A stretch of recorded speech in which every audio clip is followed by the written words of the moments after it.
اب میں مولانا ظفر نعمان مکی حفظہ اللہ کو دعوت دے رہا ہوں کہ وہ آئیں اور اپنے خطاب رشتہ داری ہم سب کی ذمہ داری، یہ بڑا ہی اہم موضوع ہے، سے سامعین کرام کو مستفید فرمائیں۔ شجر نے لہلہا کر اور ہوا نے چوم کر مجھ کو، شجر نے لہلہا کر اور ہوا نے چوم کر مجھ کو، تیری آمد کے افسانے سنائے جھوم کر مجھ کو۔ منصب خطابت پر مولانا ظفر نعمان مکی حفظہ اللہ۔ السلام علیکم ورحمۃ اللہ وبرکاتہ۔ ان الحمد للہ نحمده ونستعینه ونستغفره ونعوذ باللہ من شرور انفسنا ومن سیئات اعمالنا، من يهده الله فلا مضل له ومن يضلله فلا هادي له، واشهد ان لا اله الا الله وحده لا شريك له، واشهد ان محمدا عبده ورسوله۔ يا أيها الذين آمنوا اتقوا الله حق تقاته ولا تموتن إلا وأنتم مسلمون۔ يا أيها الناس اتقوا ربكم الذي خلقكم من نفس واحدة وخلق منها زوجها وبث منهما رجالا كثيرا ونساء، واتقوا الله الذي تساءلون به والأرحام إن الله كان عليكم رقيبا۔ يا أيها الذين آمنوا اتقوا الله وقولوا قولا سديدا يصلح لكم أعمالكم ويغفر لكم ذنوبكم،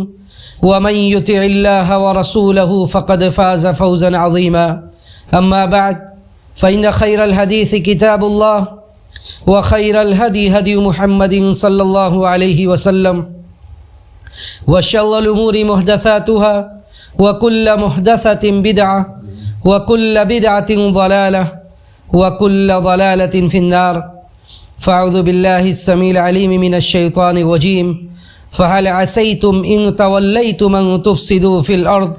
وتقطعوا أرحامكم،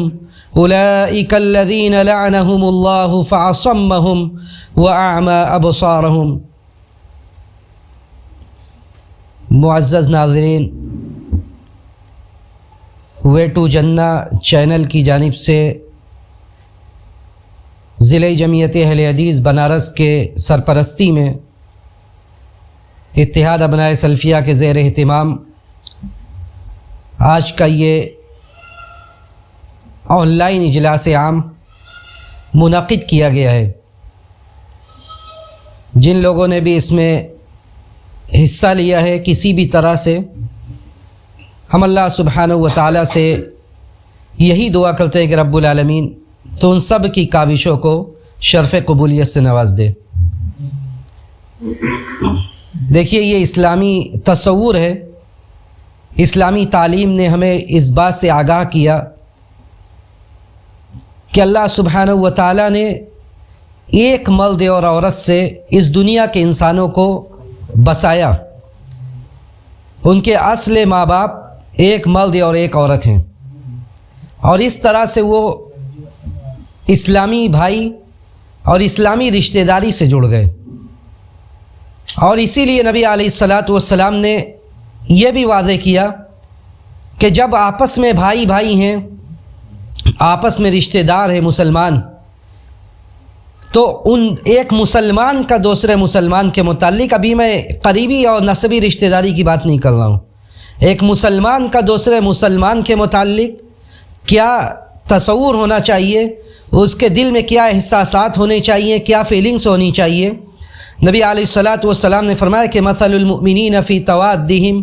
وتراحمہم وتعاطفہم کمثل الجسد الواحد اذا اشتکى منہ عضو تداعى له سائر الجسد بالسہر والحمى، کہ مسلمانوں کی آپس میں مثال کیسے ہے؟ ایک مسلمانوں کی آپس میں مثال ایسے ہی ہے، ان کی محبت کی، ان کی ہمدردی کی، ان کی غمگساری کی مثالیں ایسے ہی ہے جیسے وہ کمثل الجسد الواحد، جیسے کہ وہ ایک جسم ہے۔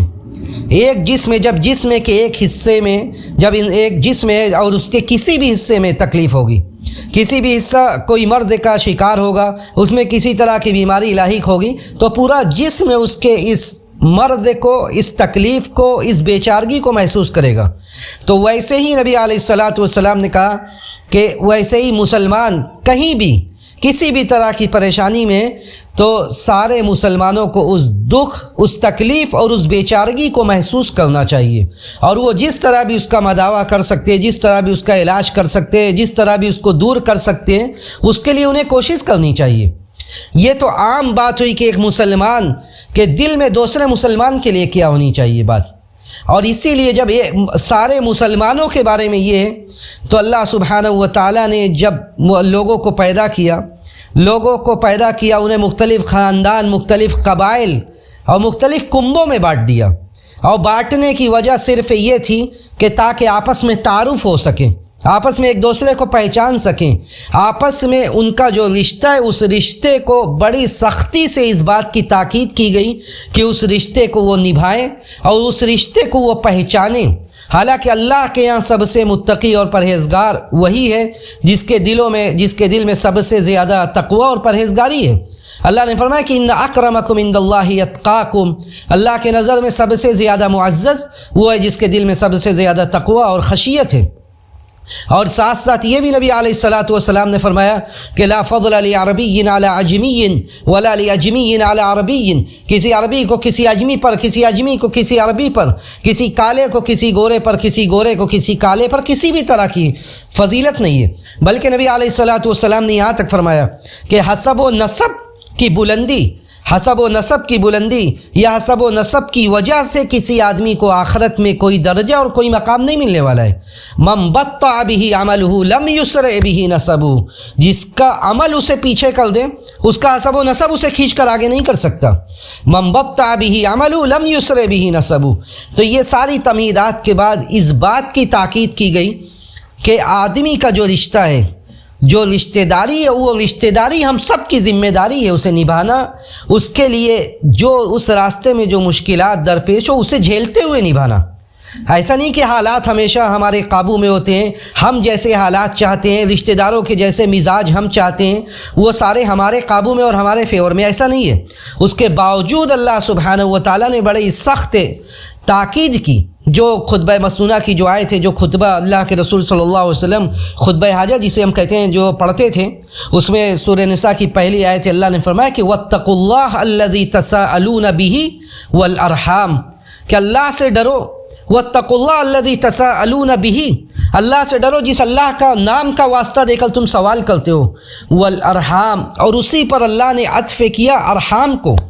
یہ رحیم یہ کیا ہے؟ رحیم کا مطلب ہوتا ہے رشتہ داری، رحیم کا مطلب ہوتا ہے رشتہ داری۔ اللہ رب العزت والجلال نے حدیث قدسی کے اندر یہ بھی فرمایا کہ یہ نام میں نے اپنے نام سے مشتق کیا ہے،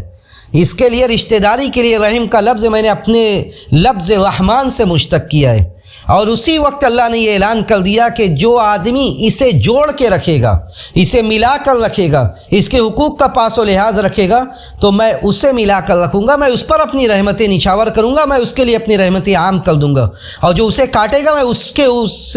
اسے کاٹ دوں گا، اسے اپنی رحمتیں